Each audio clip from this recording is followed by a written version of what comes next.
আসসালামু আলাইকুম ওয়া রাহমাতুল্লাহি ওয়া বারাকাতুহু। 12 তারিখ ফেব্রুয়ারি 12 তারিখ জাতীয় সংসদ নির্বাচন।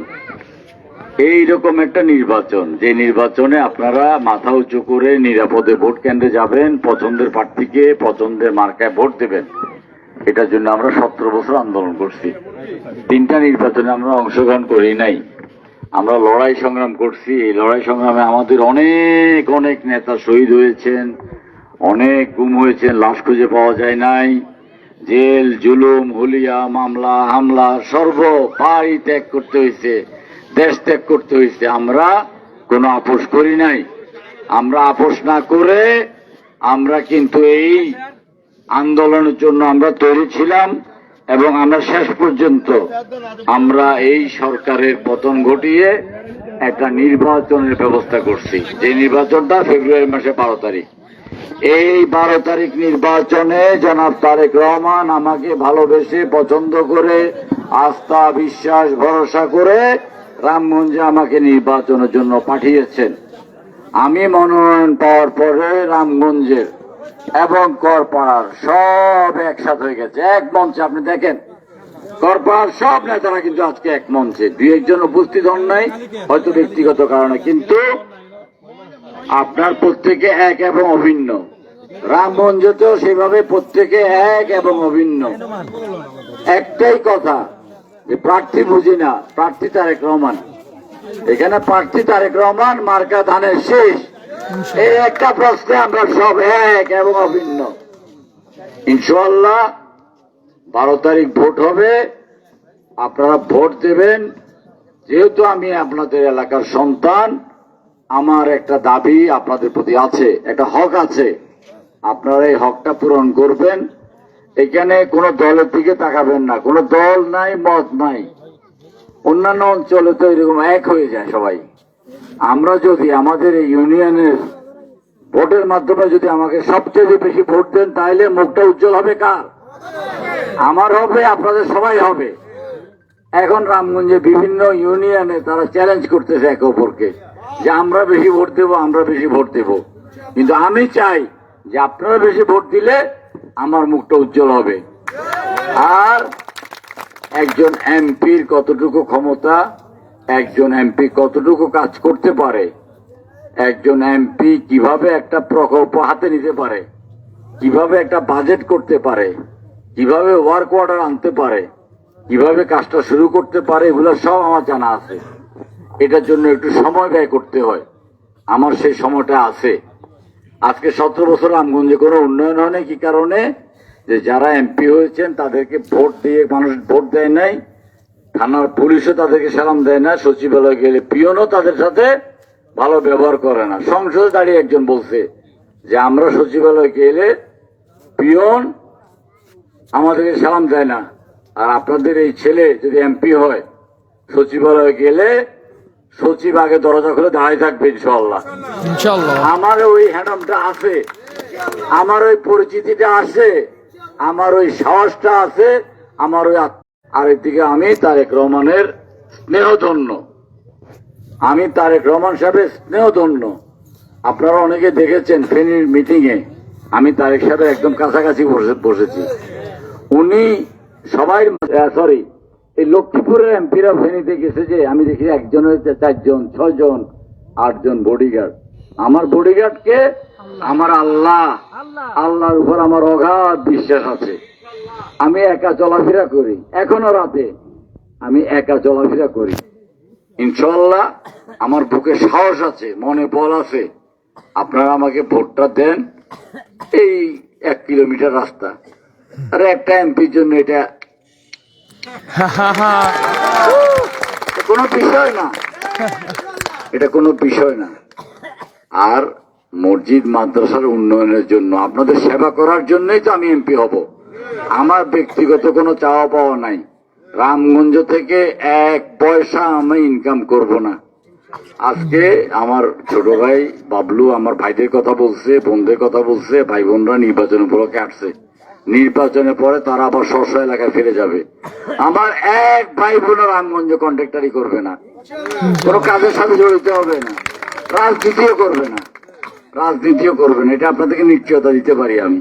বুঝছেন? আমি আপনাদের নিশ্চয়তা দিতে পারি, আমি যে বরাদ্দটা আসবে ইমানদারির সাথে যেন সেটা খরচ হয়, সেটা আমি ইনশাআল্লাহ এনশিওর করবো আপনাদেরকে। দুর্নীতি হবে না এখানে।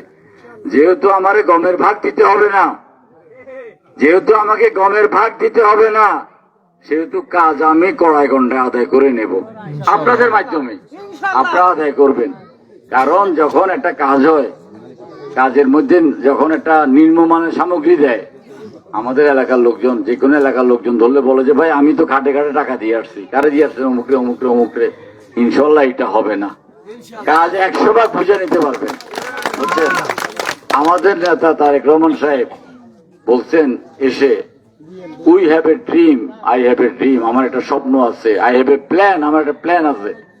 উনি 17 বছর যে দেশে বসবাস করছে, সেই দেশটা একটা কল্যাণকর রাষ্ট্র, জনগণের কল্যাণ রাষ্ট্র দ্বারা নির্ধারিত। উনি আমাদের যেহেতু গরিব রাষ্ট্র, অর্থনৈতিক অবস্থা ভালো না, উনি একটা ফ্যামিলি কার্ড দেবেন প্রত্যেক মাকে, পরিবারের প্রত্যেক মাকে একটা ফ্যামিলি কার্ড দিবেন, যে ফ্যামিলি কার্ডে প্রতি মাসে 2,500 টাকা করে আপনার রাষ্ট্র থেকে ভাতা পাবেন। এটার জন্য আপনাদের কোনো ভায়া মিডিয়া নেতা কারো ধরতে হবে না, ডিজিটাল পদ্ধতিতে আপনাদের নামে ইস্যু হয়ে যাবে। আপনারা বুঝবেন না আপনাদের নামে ইস্যু হয়ে গেছে, অ্যাকাউন্টে টাকা আসা শুরু করছে। এটা চলমান থাকবে, আস্তে আস্তে বাড়বে। এই কৃষি কার্ড প্রত্যেকটা কৃষক ভাইরা পাবেন, ন্যায্য মূল্যে সার, বীজ, কীটনাশক এগুলো পাবেন। আমরা একটা হেলথ কার্ড করব, সবাই স্বাস্থ্য সেবা যেন পায়। আমাদের অনেক দুরন্ত ছেলেপেলেরা খেলাধুলা করে, কিন্তু মা বাপরা এটাকে উৎসাহিত করে না। কি কারণে? যে ছেলে লেখাপড়া তো বাদ দিয়ে খেলাধুলা করলে সে তো আপনার লেখাপড়াটা করতে পারবে না, চাকরি পাবে না। এখন আপনারা অনেকেই আমার ভাইয়েরা আছেন, মায়েরাও আছেন, বোনেরাও আছেন, ক্রিকেট খেলা বুঝেন। ক্রিকেটে একজন খেলোয়াড় আছে মোস্তাফিজুর রহমান, কাটার মাস্টার। কেমন ছোটবেলায় ক্লাস 6-7 থাকা অবস্থা যখন সে বোলিং করতো, স্কুলের টিচার দেখলো যে তার বোলিং এর ধরনটা একটু আলাদা, কেমন একটু আলাদা। তখন সে বললো যে একে যদি ট্রেনিং দেওয়া যায় তাহলে সে ছেলেটা ভালো করবে। তার ভাইয়ের সাথে কথা হয়েছে, ভাই চাকরি করে 40 কিলোমিটার দূরে ছোট ভাইকে নিয়ে যেত, ট্রেনিং দিত। ট্রেনিং দিয়ে আনানোর পরে মোস্তাফিজ আজকে বাংলাদেশটা পৃথিবীর সেরা খেলোয়াড় এবং শত শত কোটি টাকার মালিক। এরকম বহু মোস্তাফিজ আমাদের মধ্যে আছে, আমরা ওই প্রতিভা খুঁজে বের করতে পারি না। তারেক রহমান সাহেব বলছে ওই প্রতিভা আমরা খুঁজে বের করব এবং তাদেরকে কাজে লাগাবো। মসজিদের ইমাম মুয়াজ্জিন সাহেবদের বেতন সরকারিভাবে দেওয়া হবে। পরিবেশ রক্ষা করার জন্য প্রত্যেকটা খাল খনন করা হবে। এগুলো একগুচ্ছ কর্মসূচি। আমরা কিন্তু একটা দুনিয়াবি কর্মসূচি নিয়ে আপনাদের কাছে আসছি। আখেরাতে কোনো কর্মসূচি আমাদের মধ্যে নাই। আখেরাতে কর্মসূচি আপনার আর আমার মাঝে। আমরা ধর্মীয় অনুশাসন মেনে চললে রাব্বুল আলামিন নির্ধারণ করবে কে বেহেশতে যাবেন, কে দোজখে যাবেন। মুসলমান হিসেবে আমরা বিশ্বাস করি মহান রাব্বুল আলামিন ক্ষমাশীল এবং দয়াবান, তিনি আমাদের সবাইকে বেহেশতে নেবেন। এই বেহেশতের সাথে মার্কার কোনো সম্পর্ক নাই। অনেকে বলার চেষ্টা করছে যে অমুক মার্কারতে ভোট দিলে বেহেশতে যাবেন। এইটা আল্লাহর সাথে শিরক, আল্লাহর ক্ষমতাকে চ্যালেঞ্জ করা। এইখানে যারা প্রচার করছে, কয়েকজন মহিলা নাকি বাড়িতে বাড়িতে গিয়ে প্রচার করছে, আপনাদের মাধ্যমে বলতেছে, এগুলো আপনারা আপনার আত্মীয় স্বজনের সাথে শেয়ার করেন। খবর নিয়ে দেখেন যে ওই মহিলা তার স্বামীর খেদমত করে না, ওই মহিলা তার আপনার শ্বশুর শাশুড়ির খেদমত করে না, বেতনের বিনিময়ে গিয়ে ভুল অশুদ্ধ ভাষায় কথা বলছে। আমার মায়ের মনটা যখন নরম হয়েছে, মায়ের পাশে তো ছোট একটা বাচ্চা আছে, বাচ্চার মাথায় হাত দিয়ে কসম করেন আপনারা এমন মার্কে ভোট দিবেন। আল্লাহ তাআলা এত বিরক্ত হয়েছে যে মার্কাটাকে রামগঞ্জ থেকে সবাই নিয়ে গেছে, এখন আপনারা আমাকে ভোট দেবেন। আমার কিছু স্বপ্ন আছে, যেমন আমি মনে প্রাণে দিলে অন্তরে আমি মাদককে ঘৃণা করি, মাদক সেবীকে ঘৃণা করি। মাদক নিয়ে কেউ আমার সাথে আমার নির্বাচন প্রচারণায় আসুক, আমার জন্য ভোট চাক, এটা আমি চাই না। এবং মাদকের বিরুদ্ধে আমার যুদ্ধ। আমি জানি একটা মাদক একটা পরিবারকে ধ্বংস করে, মাদকের বিরুদ্ধে আমার যুদ্ধ, সন্ত্রাসের বিরুদ্ধে যুদ্ধ, চাঁদাবাজির বিরুদ্ধে যুদ্ধ।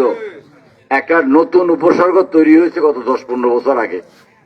আমরা আগে ছোটবেলায় দেখতাম আমাদের বাড়িতে অথবা পাশের বাড়িতে একটা ঝগড়া বিবাদ হইলে আমাদের এই যে শাহাবুদ্দিন ভাইয়ের বাবা আছেন, উনি একজন ছিলেন, মেম্বার ছিলেন, খুব সম্মানিত ব্যক্তি ছিলেন। এরকম আরো 2-3 জন আসতো, পান খাইতে খাইতে বসে সালিশ করে সমস্যাটা সমাধান করে যেত। এখন শুরু হয়েছে সালিশ বাণিজ্য। আগে স্টাম্প দেন, টাকা জমা রাখেন, তারপরে রায় বেচা কিনা। এটা একটা ক্যান্সার রূপান্তরিত হয়েছে। বিএনপির কোন কর্মী এবং নেতা কোন সালিশের সাথে জড়িত থাকতে পারবেন না। আমরা ইলেকশনের পরে স্থানীয় সরকার নির্বাচন দেব। স্থানীয় সরকার নির্বাচনে যিনি মেম্বার হবেন, যিনি চেয়ারম্যান হবেন, তিনি বিচার আচার করবেন।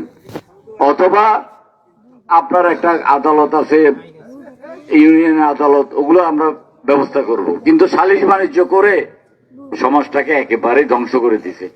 আমার কাছে অনেক খবর আছে, অনেক কিছু জানি, বড় লোক হয়তো বলতে চাই না এগুলা। একটাই কথা, ধানের শীষে ভোট দেবেন, উন্নয়ন পাবেন, সুশাসন পাবেন, সর্বোপরি আমাকে আপনাদের কাছে পাবেন।